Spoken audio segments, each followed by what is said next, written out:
저희가 지난주부터 구약 성경의 하박국의 말씀을 함께 생각하고 나누고 있습니다. 여러분들께서 어느 정도 알고 계시는지 모르겠지만 이 하박국 선지서의 말씀은 이 시대의 환경과 그 모든 정황을 뚫고 나가는 말씀입니다. 하박국은 짧게 3장으로 되어 있는 말씀인데 하나님께서 하박국 선지자에게 명하셨죠. 이 말씀을 증거하라. 그 증거의 내용은 유쾌하거나 밝은 내용은 전혀 아니었습니다. 당시 하박국 선지자가 사역을 하셨던 그 시대는 어둡고 절망 가운데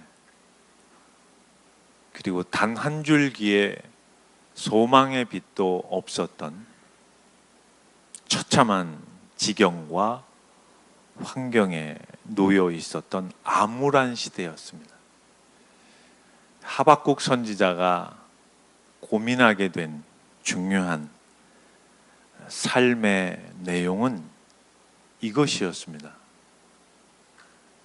그분이 믿고 알고 신뢰하고 경외하는 하나님께서는 공의로우신 분이시고 선하신 분이시고 그리고 모든 것을 하나님의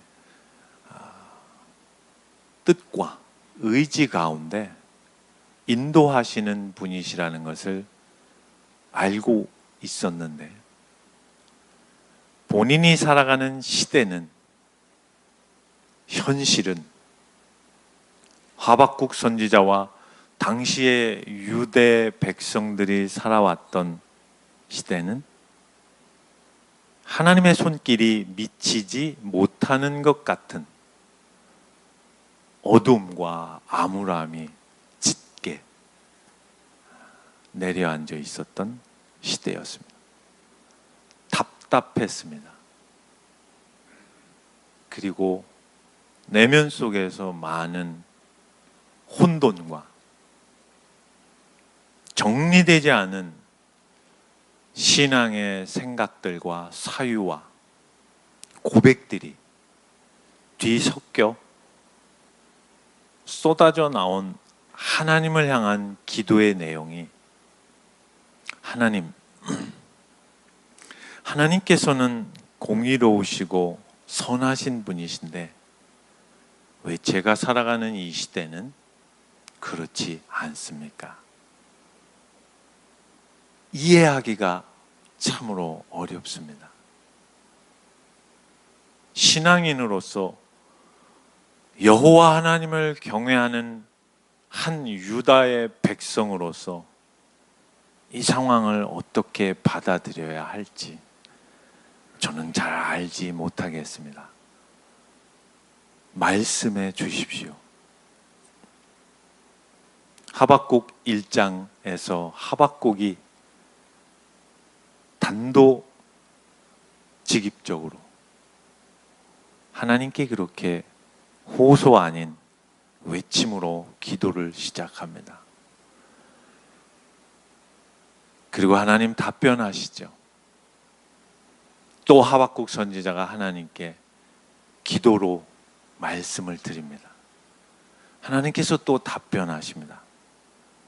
그렇게 2장까지 두 번에 걸쳐 하박국 선지자의 탄원과 기도의 내용에 대하여 하나님의 답변 그리고 그 답변을 들은 하박국 선지자가 마지막 3장에서 하나님의 답변을 듣고 마음 깊은 곳에서 깨달은 한 줄기의 섬광 같은 신앙의 내용을 고백하게 됩니다. 그것이 여러분 잘 아시는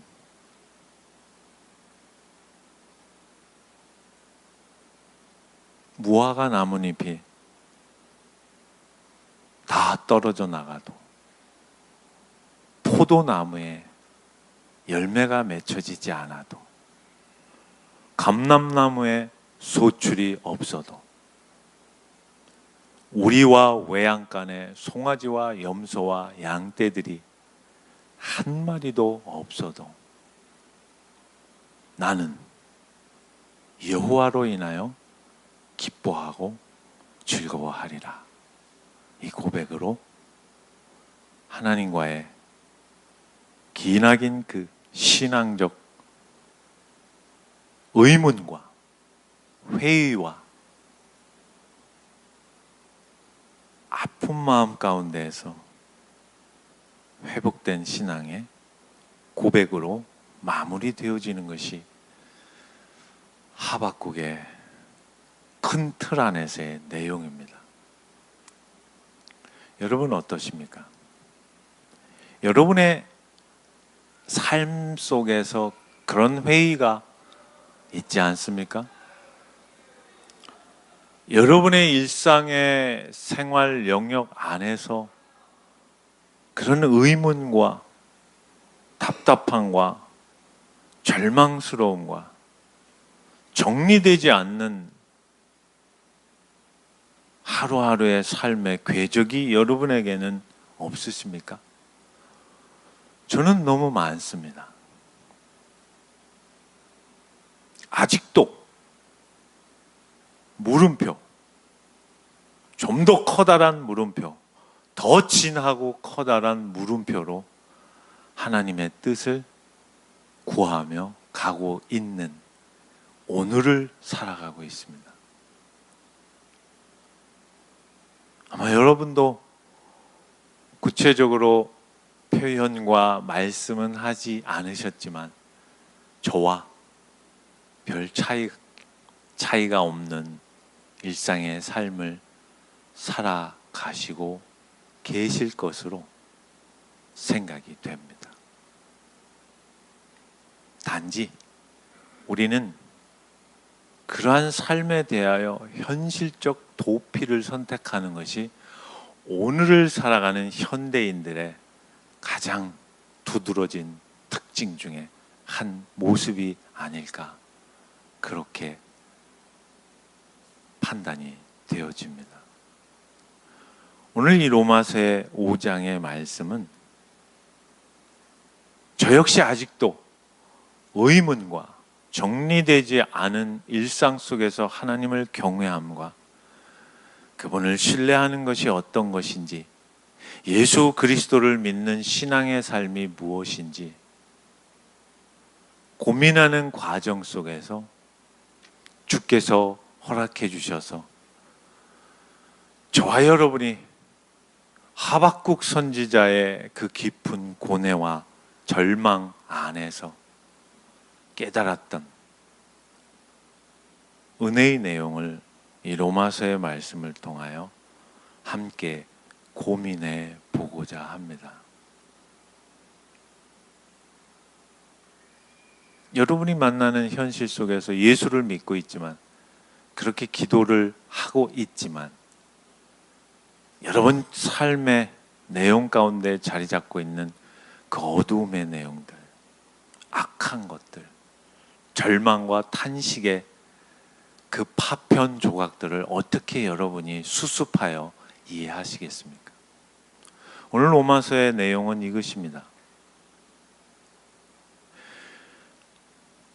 하나님을 거절한 인생들을 향하여 찾아오신 하나님의 배려와 그분의 사랑의 손길의 구체적 실체는 예수 그리스도라는 것입니다.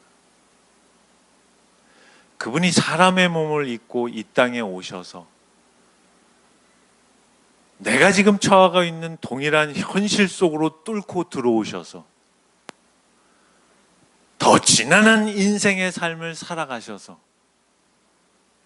그 그리스도의 십자가의 구속의 은혜가 여러분 한 분 한 분을 깨어져 있는 하나님과의 관계, 상실되어져 있는 생명력, 그리고 그 안에 진정한 진리와 참된 선과 의와 은혜의 내용이 무엇인지를 하나님께서 그리스도를 통하여 다 쏟아 부어 주셔서 우리가 그 예수 그리스도로 말미암아 우리의 그 어떤 조건과 내용과 자원과 의지와 노력과 내가 만들어내는 모든 산물은 다 뒤로 하고 오직 성부 하나님의 사랑의 손길이 성자 예수 그리스도의 사람의 몸을 입고 오셔서 우리가 걷는 그 모든 인생의 참담함과 절망스러움을 친히 예수 그리스도께서 모범을 보이셔서 그 길을 걸으시고 궁극의 자리인 십자가에 죽으셔서 하나님과 원수되어 있는 우리의 관계를 하나님의 진정한 자녀로 삼으셔서 그분의 기업을 있게 하시는 그 놀라운 대속의 은혜 가운데 우리의 신분은 이제부터는 성부 하나님의 그 크신 은혜와 사랑 가운데 하나님의 자녀가 되었다는 것입니다. 그 내용이 5장 1절 전반부의 내용입니다. 그 결과가 무엇입니까? 원수되었던 하나님과의 관계에서 이제는 화평의 관계로, 성부 하나님과 화목한 관계로, 누구든지 예수 그리스도의 이름을 부르는 자에게는 성부 하나님 아버지 앞에 담대히 나아가 그분과 교제하고 그분과 함께 대화를 나누고 그분의 모든 진리와 생명과 은혜와 그 내용들을 우리가 마음껏 누릴 수 있는 관계가 되었다는 말씀입니다. 이것이 예수 그리스도로 인하여 하나님의 자녀가 된 우리의 신분의 확정입니다. 우리는 그 은혜 가운데 있기에 우리의 힘과 노력과 수고와 애씀의 결과가 아니라 오직 위로부터 부어주시는 성부 하나님의 그 구속의 은혜로 말미암아 이 자리에 나와 살아계신 하나님을 찬양할 수 있는 것이죠. 세상 사람들은 모르는 것입니다. 여러분, 이 부분에 대하여 마음 깊이 아멘으로 우리 하나님께 화답하셔야 됩니다. 그러나 오늘 이 로마서 5장의 말씀은 그것으로 그치지 않습니다. 그 신분과 운명이 하나님의 자녀가 되어 예수의 생명이 우리 안에 있음에도 불구하고 오늘 성경은 이렇게 말씀하고 있습니다. 3절이죠. 그뿐만 아니라 우리는 환난을 자랑합니다. 과거 성경의 번역본은 환난에 대하여 넉넉히 받아들인다는 의미를 담고 있습니다. 여러분, 한번 이 시점에서 고민해 보셔야 합니다. 왜 하나님과의 그 관계가 화목해 되었음에도 불구하고 성경은, 말씀은 하나님께서는 환난을 말씀하시냐는 것입니다. 무엇 때문에? 하박국 선지자가 고민하는 본질의 내용은 이것이었습니다. 왜 하나님은 정의로우신데 그 백성들이, 택함을 받은 백성들이 사는 현실은 부조리하고 불합리하고 불공정한 시대 속에서 힘겹게 살아가야 하는가에 대한 궁극적인 인생 실존의 질문인 것입니다. 동일합니다. 로마서도 마찬가지죠. 사도 바울이 로마 교회 성도들에게 하나님과 화평케 된 그 관계 가운데서 가장 첫 걸음을 떼는 것은 환난을 말씀하고 있다. 환난은 인내는, 인내는 연단을, 연단은 소망 가운데 의심하지 않고 신앙의 여정을 걸어가는 신자의 현실을 말씀하고 있습니다.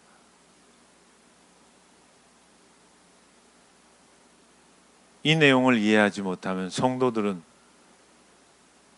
모두 현실 도피와 또 다른 유형은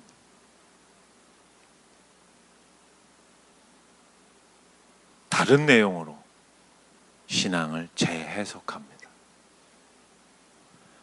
여러분, 오늘 오전에 예배 드리기 직전에 보셨죠? 우리 돌봄교회는 자녀들이 많이 있습니다. 꼭 이 친구들이 주일날 오면은 고도의 전술을 핍니다. 집에서는 거들떠도 안 보는 아빠와 엄마를 꼭 교회만 오면은 이 세상 가장 깊은 애정 어린 엄마와 자녀, 아빠와 자녀의 모습으로 급반전합니다. 바로 그 모두가 바뀌죠. 안 떨어지려고 합니다. 그래서 굉장히 난감합니다. 우리 부모님들이. 여러분, 그 모습이 우리 자녀들에게 얼마나 오래 갑니까? 그들은 알고 있습니다. 말도 어눌하고 아직 체격도 작고 제대로 한 인생의 모습을 다 담고 있지는 못하지만 알고 있습니다.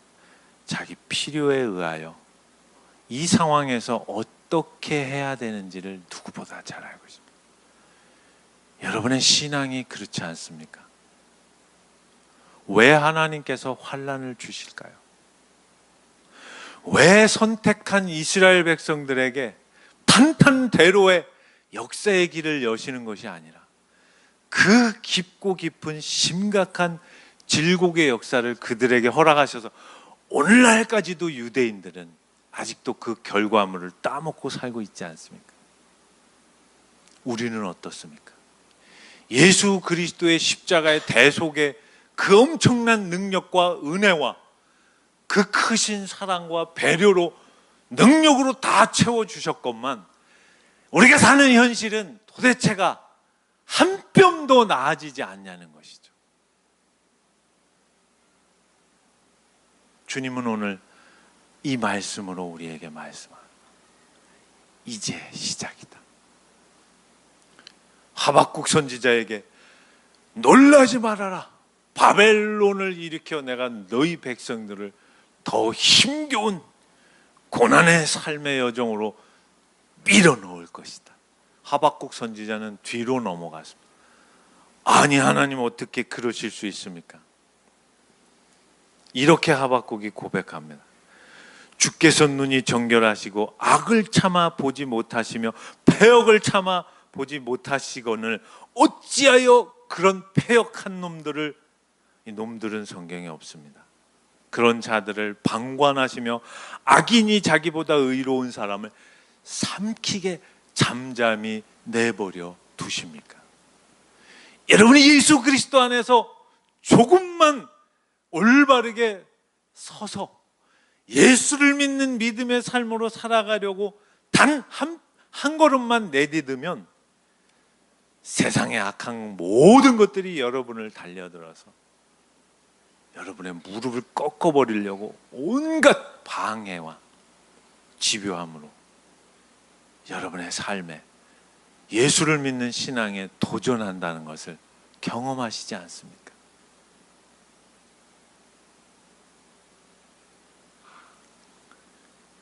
환난을 허락하시는 것은 자녀로 키우시기 위한 첫 걸음입니다. 여러분, 앞서 제가 우리 돌봄 아이들을 예를 들지 않았습니까? 여러분, 우리 자녀들이 조금만 더 크면 부모님을 찾지 않습니다. 부모님을 찾을 때는 뭔가 필요할 때만 찾습니다. 부모는 알죠. 그래도 사랑합니다. 받아주죠. 부모니까. 하나님 잘 아십니다. 우리의 그런 연약함과 이기적인과 그리고 하나님을 진정으로 하나님 되심으로 생각하기보다는 우리 안에서는 나의 현실적 필요에 대체물로 하나님을 끌어당기는 우리의 그 흡입력을 너무 잘 알고 계십니다. 그리하여 히브리서는 이렇게 그 당시에 히브리서를 편지로 받은 초대교회 성도들은 동물에 찢기면서 화형더미에 올라 매달려 죽으면서도 예수 신앙을 고수해 갔던 이들에게 이 히브리서의 저자가 정확히 누군지는 알 수 없지만 이 편지를 쓰신 분은 위로와 격려를 우리가 생각하는 그러한 훈훈한 내용으로 답을 하시지 않고 이렇게 말씀하고 있습니다. 믿음의 주여, 또 온전케 하시는 이인 예수를 바라보자. 저는 그 앞에 있는 즐거움을 위하여 십자가를 참으사 부끄러움을 개의치 아니하시더니 하나님 보좌 우편에 앉으셨느니라. 너희가 피곤하여 낙심치 않기 위하여 죄인들의 이같이 자기에게 거역한 일을 참으신 자를 생각하라. 너희가 죄와 싸우되 아직 피 흘려 거기까지는 대항하지 아니하고 또 아들들에게 권하는 것 같이 너희에게 권면하신 말씀을 잊었도다. 일러스되 내 아들아, 주의 징계하심을 경히 여기지 말며 그에게 꾸지람을 받을 때 낙심하지 말라. 주께서 사랑하시는 자를 징계하시고 그의 받으시는 아들마다 채찍질 하심이니라. 너희가 참음은 징계를 받기 위함이라. 하나님의 아들과 같이 너희를 대우하시나니 어찌 아비가 징계하지 않는 아들이 있으리요. 징계는 다 받는 것이거늘 너희에게 없으면 사생자요 참 아들이 아니니라. 또 우리 육체의 아버지가 우리를 징계하여도 공경하였거든 하물며 모든 영의 아버지께 더욱 복종하여 살려 하지 않겠느냐. 저희는 잠시 자기 뜻대로 우리를 징계하였거니와 오직 하나님은 우리를 유익을 위하여 그의 거룩하심에 참여케 하시느니라. 무릇 징계가 당시에는 즐거워 보이지 않고 슬퍼 보이나 후에 그로 말미암아 연달한 자에게는 의의 평강한 열매를 맺나니 그러므로 피곤한 손과 연약한 무릎을 일으켜 세우고 너희 발을 위하여 곧은 길을 만들어 저는 다리로 하여금 어그러지지 않고 고침을 받게 하려 하는 것이다. 이 히브리서에서 징계가 계속 반복됩니다. 여러분, 이 징계는 원래 이 신약 히브리서 원문은 이런 의미가 있습니다. 자녀로 만드는 것입니다. 자녀 양육을 이 성경은 징계라 표현했지만 본 의미는 하나님께서 예수 그리스도로 말미암아 자녀로 삼으신 그 자녀들을 그 수준에서 만족하시지 않고 어그러지고 깨어지고 부패하고 그 어느 것도 생명을 다 잃어버린 이 시대 속에서 예수의 생명을 갖고 사는 삶이 어떤 것인지 그 혹독한 과정을 통해서 진정으로 어떤 상황이 놓일지라도 하나님을 나의 아버지로 고백하는 그 자리로 우리를 부르시는 것입니다. 힘들죠. 한 줄을 살 때마다 물음표가 수백 번 우리의 현실 속에서 놓여지는 것입니다. 하나님은 지금도 우리와 한 몸으로 연결되셔서 우리가 걷는 그 자리에 먼저 가 계셔서 친히 당신이 그 고통을 다 끌어안으시고 우리를 초대하시는 것이죠.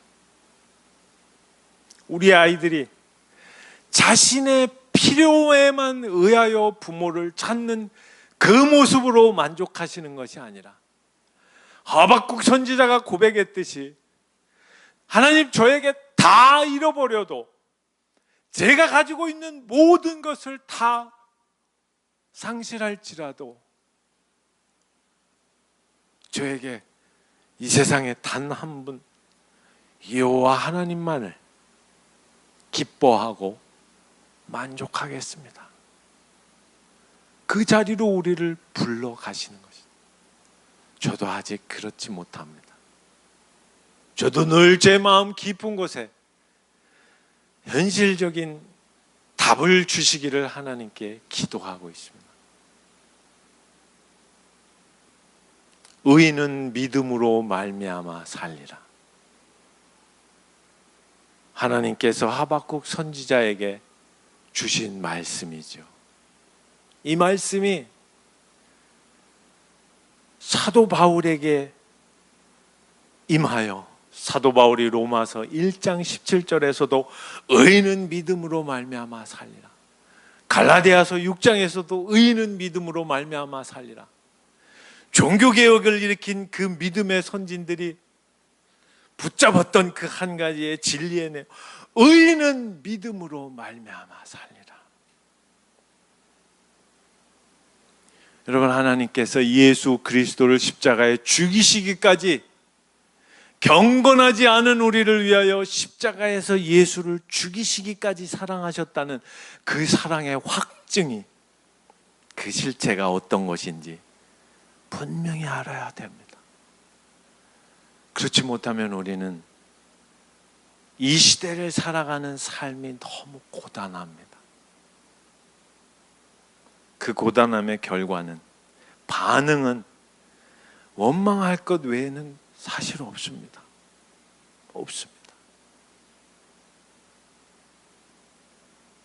우리의 삶에서 하박국 선지자와 사도 바울과 그 믿음의 선진들이 고백했던 의인은, 하나님의 자녀는 오직 그분을 믿는 믿음으로 산다는 그 고백을 우리의 전생애를 통해서 요구하시는 것이 구원입니다.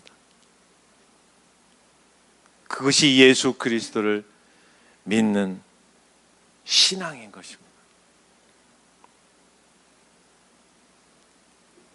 오늘 이 히브리서 12장 13절은 너희 발을 위하여 곧은 길을 만들 것이다. 예수 그리스도로 인하여 하나님의 자녀가 되었지만 우리는 아직 하나님의 뜻에 합당한 삶을 걸어갈 온전한 다리를 갖고 있지 못한 불완전한 존재들이라는 말씀이죠.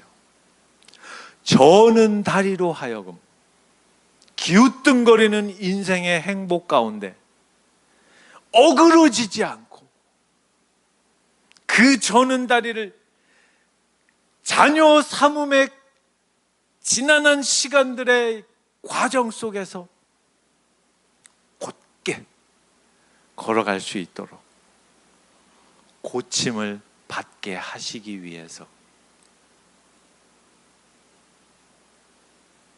징계를, 환난을, 인내를, 연단 가운데 진정으로 하박국 선지자가 고백했던 무화과 나뭇잎에 아무것도 매달려 있지 않아도, 포도나무가 다 말라 비틀어져도, 외양간에 송아지들이 다 도망가고 없어도 저는 이제 여호와로 인하여 기뻐하고 즐거워하겠습니다. 여러분 어떠십니까? 하박국 그 짧은 3장이 우리에게 던져주는 그 울림을 여러분 느끼십니까? 분명히 하셔야 합니다. 이 시대는, 세상은 결코 나아지지 않습니다. 여러분의 직장 현실, 여러분의 가정 현실 나아지지 않을 것입니다. 그것이 나아지면 하나님 처음부터 완벽한 환경으로 우리를 넣어 놓으셨겠죠. 인내력은 단련된 인격을 만든다고 성경은 증언합니다. 우리 아이들이 사람마다 차이는 있겠지만 저는 50이 넘어서 그걸 깨달았습니다.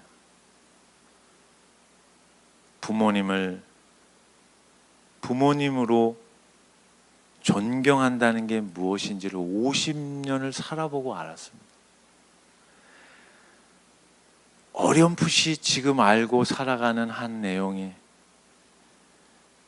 의인은 믿음으로 산다는 것을 조금씩 배워가고 있습니다. 60을 바라보는 나이에서 배워가고 있습니다. 하나님의 기다리심이 얼마나 넓고 깊은지 여러분 아십니까? 예수 그리스도를 십자가에 죽이셔서 여러분의 영혼의 생명과 진리와 은혜와 하늘의 모든 신령한 능력을 부어주신 것이 진정으로 여러분의 인생에서 증거되는 자리는 어느 날 한순간에 오는 것이 아니라 오랜 시간을 지난 다음에 올 것입니다.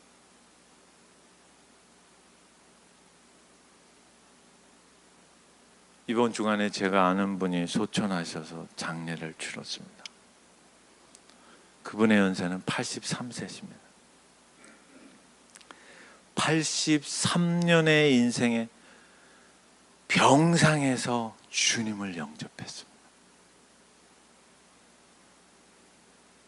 하나님의 택함은 그렇게 무섭습니다. 83년 동안 한 개인이 자기 마음대로 살았다고요? 아니요. 하나님은 기다리시는 거죠. 그 영혼을 십자가의 구속의 은혜로 자녀로 삼으시기까지 83년, 95년, 38년 다양한 인생마다 그 기다림 속에서 진정으로 우리의 전 인격이 주님은 나의 진정한 주인이시며 생명의 주인이시며 인생의 주인이시며 죄의 모든 것의 주인이십니다. 오직 주님만이 영광을 받으시고 찬송을 받으시고 경배를 받으실 유일한 대상이십니다.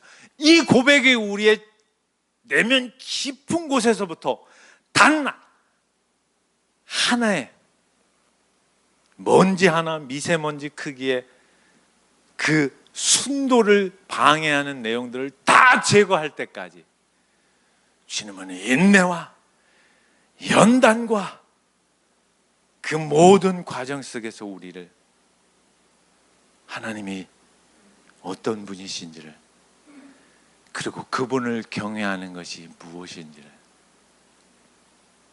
이루어 가신다는 것이 구약 전체의 내용이고 예수 그리스도의 십자가의 내용이고, 그분이 부활하셔서 하나님 우편에 앉으셔서 성령을 보내셔서 그 인생 속에서 경험케 하신다는 본질이며 실체인 겁니다. 우리가 해야 할 기도는, 주님, 저에게 믿음을 더하여 주시옵소서.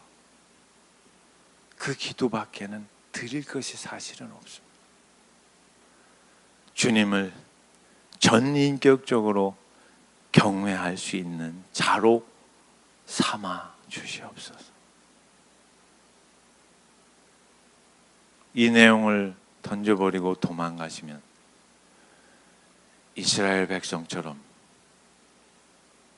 바벨론의 모든 포로로 잡아가 기나긴 70년이라는 포로 생활 가운데 민족성 자체가 상실되는 그 지경까지도 하나님은 포기하시지 않고 자신의 이름이 그 이방 민족에게 그렇게 갈기갈기 찢겨나가 너희가 믿는 하나님은 도대체 뭐 하는 분이냐라는 모욕과 수치와 그러한 부정적인 평가를 받음에도 불구하고 하나님은 택한 이스라엘 민족이 진정한 하나님의 선택된 민족으로 세워지시기까지 자그마치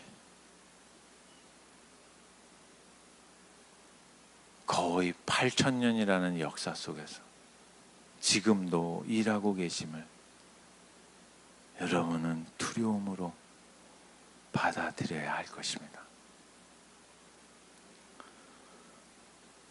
하박국의 말씀은 그렇게 우리에게 오늘 도전합니다. 여러분이 오늘 주일을 보내시고 여러분의 삶의 자리에 가셔도 변화되는 것은 없을 것입니다.